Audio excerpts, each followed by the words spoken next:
El trabajo específico comienza con la nota realizada al licenciado Efraín Molina, economista, ex secretario de Comercio de la provincia de Córdoba. Digo que es una interesante nota porque va a hablar sobre inflación, sobre precios y las perspectivas de la economía. Y le decíamos, licenciado, hablar precisamente de economía hoy es hablar de inflación. ¿Cuál es la mirada?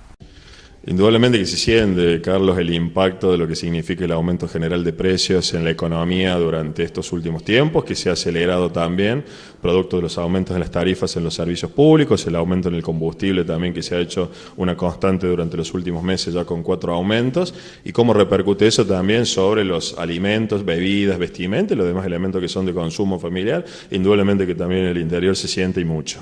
Ya pasamos de una proyección de que el gobierno tenía una inflación estimada del 25% anual para este año, a revisar sus proyecciones y ya estar más cerca del 30%, mientras que las consultoras privadas ya están hablando de una inflación entre el 33% y el 35%.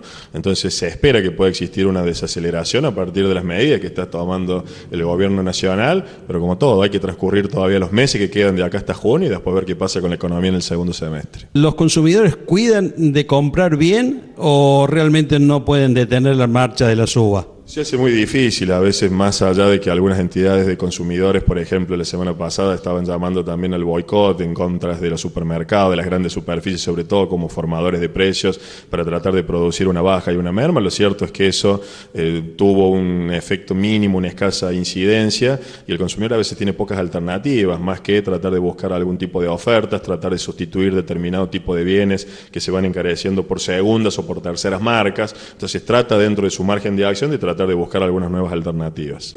Nadie habla de la incidencia que puede tener cuando se cierren las paritarias. Sí, todavía en muchos sectores no se han cerrado las paritarias y muchos lo que están abogando todavía es por producir una segunda revisión dentro de unos meses. Ya no estamos hablando de paritarias en términos anuales, sino que lo que estamos hablando es de carácter semestral o producir una revisión de acuerdo a cómo son las expectativas, pero indudablemente que ese 25% que se había planteado inicialmente por parte del gobierno cada vez queda más lejos.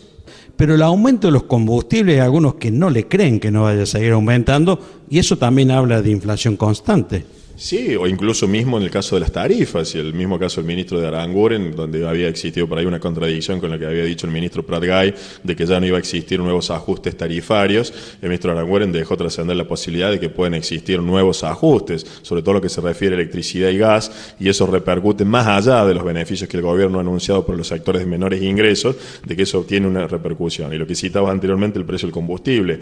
En la Argentina los costos de logística se mueven sobre camiones, entonces cuando crece el combustible, eso incide sobre el costo también de las mercancías y eso produce a su vez que haya nuevos incrementos. Muy bien, para cerrar, ¿usted cree que la influencia de haber arreglado con los fondos buitre vendrá crédito como para flexibilizar las condiciones financieras y económicas del país? Seguro, pero nada es tan automático en la economía y lo que tiene que transcurrir justamente es tiempo donde el humor social y la paciencia cada vez están más acotados. Ha sido un paso muy importante que la Argentina vuelva a insertarse en los mercados de capitales, que vuelva a ser un país confiable, pero tampoco es que en un mes o dos vamos a poder comenzar a ver los efectos inmediatos de esa entrada de divisas. Como todo, el gobierno lo que trata es de tomar oxígeno, trata de generar medidas paliativas para los sectores más vulnerables de menores ingresos, pero lo cierto es que el voto que se le ha dado no es un voto en blanco. Entonces tienen que empezar a tomar medidas y la ciudadanía lo que quiere son correcciones inmediatas.